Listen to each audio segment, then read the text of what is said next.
Subscribe to our channel by clicking the subscribe button. Click the bell button and enjoy the latest uploads from our channel. Hello दोस्तों, कैसे हो आप सब।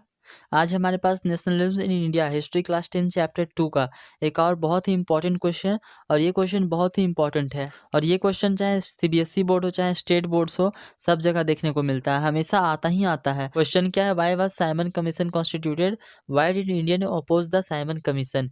तो देखो, मैं तुम्हें उससे पहले एक अपना स्टोरी सुनाता हूँ। मान लो तुम दुकान गए और वहाँ से एक लैला मजनू टाइप वाला बुक खरीद के लाए। क्यों? क्योंकि तुमको अपने गर्लफ्रेंड को इम्प्रेस करना है, और उसमें उस बुक में कुछ ऐसा टिप्स लिखा हुआ है जिससे तुम अपने गर्लफ्रेंड को इम्प्रेस कर सकते हो। तो तुम्हारे पापा बेशक सा बात है तुमको रोकेंगे कि तुम बेटा ये कर क्या रहे हो। तो वैसे ही यहाँ पे भी क्वेश्चन में पूछा गया है कि साइमन कमीशन का कॉन्स्टिट्यूशन क्यों हुआ था, यानी तुम वो लैला मजनू वाला बुक क्यों लाए थे। और दूसरा क्वेश्चन है कि इंडियन मेंबर्स अपोज क्यों किए साइमन कमीशन का, यानी तुम्हारे पापा ने उस बुक को खरीदने के तुम्हारे विचार को अपोज क्यों किया। तो चलो आंसर देखते हैं।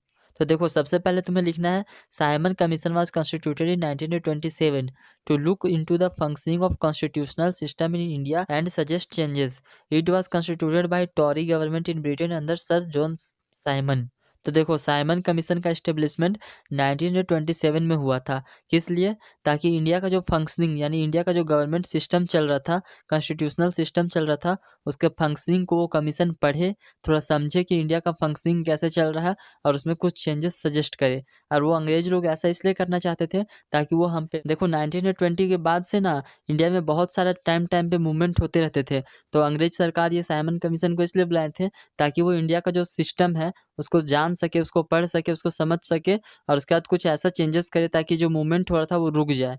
यही उनका मेन मकसद था। इसको बनाया किसने था साइमन कमीशन को? टोरी गवर्नमेंट ने, जो कि ब्रिटेन में है। और किसके अंदर बना था ये? सर जॉन साइमन के अंदर। तो इतना सबसे पहले तुम्हें ऊपर में लिख देना है।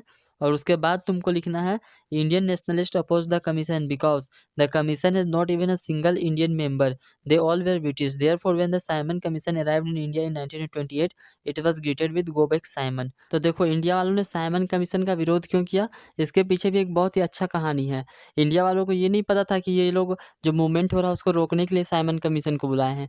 इंडिया वालों को तो साइमन कमीशन वाले, मतलब अंग्रेज गवर्नमेंट जो थे, ये बता दिए थे कि हम लोग जो ये साइमन कमीशन इसलिए बुला रहे हैं ताकि और अच्छे से, मतलब जो यहाँ पे गड़बड़ी चल रहा है, फॉर एग्जांपल ऐसा बता दें कि यहाँ पे जो डिस्क्रिमिनेशन चल रहा है, जो और कुप्रथा चल रहा है, उसको ये लोग ख़त्म करेंगे, ऐसा कुछ बता दिए। लेकिन अंग्रेज़ों को पता नहीं था कि हमारे पास भी महात्मा गांधी थे। उन्होंने तुरंत कंडीशन को इधर-उधर करके अपने आप में पता लगा लिया कि ये साइमन कमीशन के नाम पे कुछ तो गड़बड़ कर रहे हैं। तो उन्होंने तुरंत लोगों को कहा कि नहीं, ये जो हो रहा है गलत हो रहा है, और हमें इसके खिलाफ प्रोटेस्ट करना चाहिए। उन्होंने तुरंत जितने भी लीडर्स थे, जितने भी लाइक लाला लाजपत राय हो गया और बहुत सारे थे, सबको एक साथ किया और बोला कि नहीं, हमें साइमन कमीशन का विरोध करना चाहिए। तो महात्मा गांधी को गड़बड़ कहाँ पे लगा था कि जो कमीशन बुलाए हैं इसमें कोई भी सिंगल भी, मतलब एक भी इंडियन मेंबर नहीं है। तो मतलब ये अगर कोई भी इंडियन मेंबर नहीं तो पक्का कुछ ना कुछ तो खिचड़ी पकने वाला है। इसलिए गांधी जी को डाउट होता है, और वो लोगों को, जो भी मतलब उसके सपोर्टर थे, उनको बोलते हैं कि जब ये साइमन कमीशन आएगा तो इसके खिलाफ विरोध करना है।